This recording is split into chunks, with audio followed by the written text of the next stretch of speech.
The rain fell hard, soaking the earth and making the forest floor slippery. Trees swayed gently, their branches heavy with water. In the middle of the woods, a woman walked slowly, holding the hand of a young girl who struggled to keep up. Ruth, 36, looked tired. Her eyes were hollow, her mouth tight. She didn't speak. She just kept walking, pulling her daughter behind her. Emily, 13, couldn't walk well. Her legs dragged in the mud, and she stumbled often. She had been born with cerebral palsy. She had never spoken a word in her life, but her eyes said everything. Emily looked up at her mother with confusion and fear. She didn't understand why they were here. The rain hit her face, cold and sharp. Her lips trembled, but she didn't make a sound. She never did. They reached a small clearing. Ruth stopped. She looked around, her face still, like stone. Her chest rose and fell quickly. Emily stood beside her, shivering, her small fingers gripping Ruth's coat.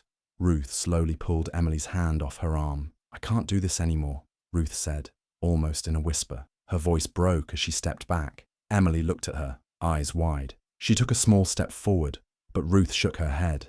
"No," she said firmly. "Stay." Emily didn't move. Ruth turned. Her footsteps were slow at first, then faster. She didn't look back. The rain kept falling. Trees closed around Emily like tall, silent guards. Emily stood alone in the clearing, her clothes soaked, her shoes filled with mud. Her face was calm, but her eyes were full of questions. A dog barked far in the distance. She looked in that direction, then back at the path her mother had taken. Somewhere far away, headlights cut through the rain. Ruth was in the car now, driving. Her hands gripped the wheel tight. Her face was hard, but tears mixed with the rain on her cheeks. She thought she was alone on that road. She thought no one had seen her, but someone had. Ruth lived in a small room at the back of a big house. She worked there as a live-in maid for a rich family. Every day, she cleaned, washed, cooked, and followed orders. Her boss, Mrs. Lockwood, was strict and often rude. She would complain about everything Ruth did, no matter how hard Ruth tried. Ruth had no life of her own. She worked from morning till night and ate only when she had time. She wasn't allowed to bring anyone to the house, but she had no one to bring anyway. Her life was quiet, lonely, and heavy. At 22, Ruth had fallen in love with a man named Marcus. He was older and married, but he had promised her many things. She believed him. When she told him she was pregnant, he disappeared, just like that. No calls, no help, nothing. Emily was born early, too small, too weak. The doctors said she had brain damage. She would never walk properly, and she would never speak. Ruth's mother came to the hospital once, looked at the baby and shook her head. "She's cursed," her mother had said coldly. "This is your punishment."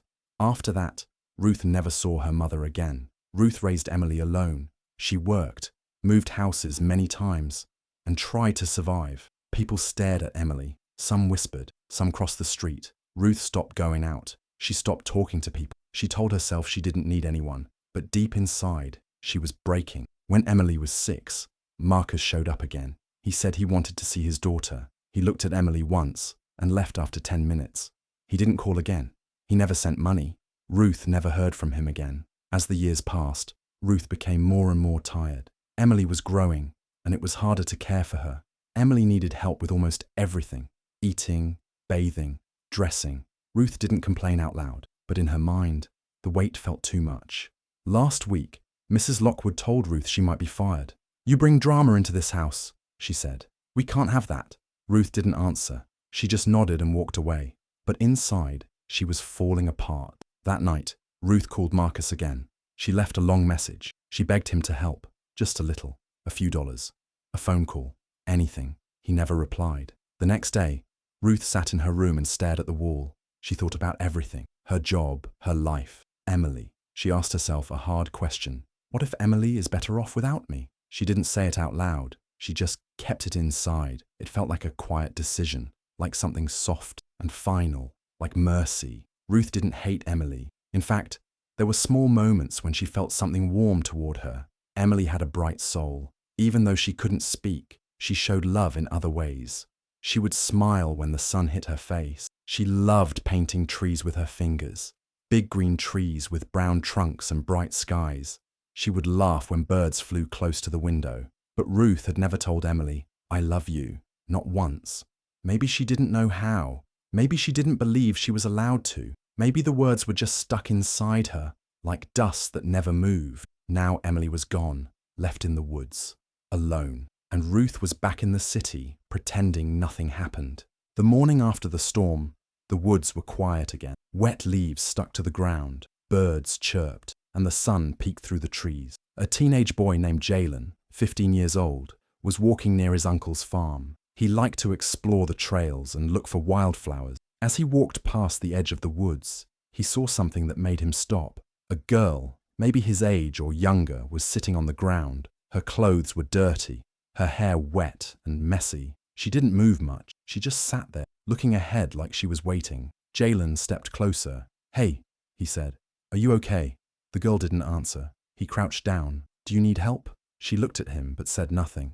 Jalen realized something wasn't right. He took out his phone and started recording. "I just found this girl in the woods. She looks hurt. She's not talking. If anyone knows her, please reach out," he said in the video. He called his uncle, who called the police. Soon, an ambulance arrived. Emily was taken to the hospital. The doctors checked her and said she was weak, cold, and hadn't eaten in days, but she would survive. She had no ID, no name, no way to tell them who she was. The news spread quickly. Jalen's video went viral. People all over the country watched it. The headline read, "Mute girl, abandoned in forest. Who is she?" At the hospital, a nurse named Angela took special care of Emily. Angela had worked with children like her before. She noticed how Emily looked at colours, how she touched the window glass when it rained. Angela brought her small things, soft brushes, paint, picture book. Slowly, Emily started to smile again. Angela didn't stop at just helping her heal. She wanted to know who Emily was. She asked quiet questions. She looked online. She kept searching. Back in the city, Ruth was at work, serving tea to her employer. The TV was on in the living room. Ruth was placing cups on the table when she heard the news reporter's voice. "The young girl was found in the forest by a teenage boy yesterday morning. She's currently safe and in hospital care. Still no word on her identity." Ruth froze. She looked up. There was Emily on the screen. Her picture, muddy, silent, lost. Ruth's hands shook. She reached for the remote and quickly turned the TV off. "What was that?" one of the guests asked. "Just some news," Ruth said quietly, trying to stay calm. But her co-worker, Ada, noticed her pale face and nervous hands. She said nothing, but she watched Ruth closely. Later that day, the police opened an official investigation. The video had spread too far. Someone had to know the girl. Calls came in. Tips were shared. A social worker looked through school records and found a file from a small public school in the area. A girl who matched the description, once registered there 3 years ago. Her name, Emily. The puzzle was starting to come together, piece by piece. Ruth tried to act normal, but something inside her was falling apart. Every time she closed her eyes, she saw Emily sitting alone in the forest. Her silence, her stillness, her eyes. 3 days after the news broke, 2 police officers came to the house where Ruth worked. They asked to speak with her. "We got a report," one officer said. "A neighbor says they saw you walking into the woods last week with a young girl who looks like the one on the news." Ruth's heart jumped, but she stayed calm on the outside. "That's my daughter," she said slowly, "but she ran away. I was looking for her." The officer looked at her closely. "When did she run away?" "A few days ago," Ruth said. "I didn't call the police. I didn't know what to do." The officers wrote down her answers, but their faces showed doubt. Later that evening, Angela was at the hospital with Emily. She brought out a small box of paint and paper. She gave Emily a brush. "Can you show me something?" Angela asked gently. Emily looked at the brush, dipped it into the paint, and started drawing. Her hands moved slowly but surely. She painted a face, soft, tired eyes, short hair, and a sad mouth. Angela stared at it. "Is this your mom?" Emily nodded once. Angela took a photo of the painting. She now had something real. Back at her job, Ruth was trying to stay quiet, trying to stay invisible, but things were changing fast. That evening, Mrs. Lockwood called her into the living room. "You didn't tell us you were connected to that story," she said sharply. "That girl is your child, isn't she?" Ruth said nothing. "I don't want drama in this house." "You're done here," Mrs. Lockwood said. Ruth stood there, shaking. "Please, I have nowhere to go." "I don't care," the woman replied. "You're dangerous." The next day, a photo of Ruth from a church fundraiser 4 years ago appeared on social media. Someone matched her face to Emily's painting. People were angry. They shared the video of Emily again and again. Millions of views. Comments full of hate and sadness. Who could do this to their own child? She should be locked up forever. She's a monster. Ruth saw the posts. Her name was everywhere. She stayed inside, hiding. But it didn't last long. 2 days later, the police returned, this time with a warrant. Ruth was arrested. The charges: child abandonment and attempted murder. At the police station, she said nothing. She stared at the floor, her hands shaking. In court, she wore plain clothes and looked small, like she had shrunk from the weight of everything. Marcus showed up too. He sat in the courtroom, pretending to be concerned. He wore a clean shirt and talked to the cameras outside. "I just want what's best for my daughter," he said. But when he was asked about Emily's life, he had no answers. He didn't know her birthday. He didn't know her doctor. He didn't even know she was mute. The judge frowned. The lawyers didn't believe a word he said. Marcus was quickly pushed aside. Emily was placed in foster care. She had her own room now, soft blankets, a window with flowers outside, but she didn't smile much. Every night she cried quietly into her pillow. Angela visited often. She brought more paints, more paper. Slowly, Emily began to draw again. She didn't draw happy trees anymore. She drew pictures of a little girl sitting alone in the woods, a woman walking away in the rain, darkness all around. Angela sat beside her, watching. She didn't rush her. She didn't ask too many questions. She just stayed. Emily's drawings became her voice, her way of telling the world what she had seen, what she had felt: fear, sadness, silence. But there was something else too, a small spark of hope in every picture, a flower on the edge of a dark page, a bird in the corner of a storm. Even when she was hurting, Emily still believed in light. The courtroom was full, but very quiet. Everyone was waiting to hear Ruth speak. She stood at the front, hands shaking, her eyes red from crying. She looked tired, like someone who hadn't slept in years. For a long moment, she said nothing. Then finally, her voice broke the silence. "I didn't plan it," she said. "Not at first, but it was always there. The feeling that I was not enough." She looked down, then up again. "I had Emily when I was just 22. Her father disappeared. My own mother said Emily was a curse, that she brought shame." Her voice cracked. She closed her eyes for a second. "I worked every day. I cleaned other people's houses. I was always tired, always scared. People looked at me like I was nothing." She paused. "There were voices in my head, not loud, not crazy, just whispers. You're a bad mother.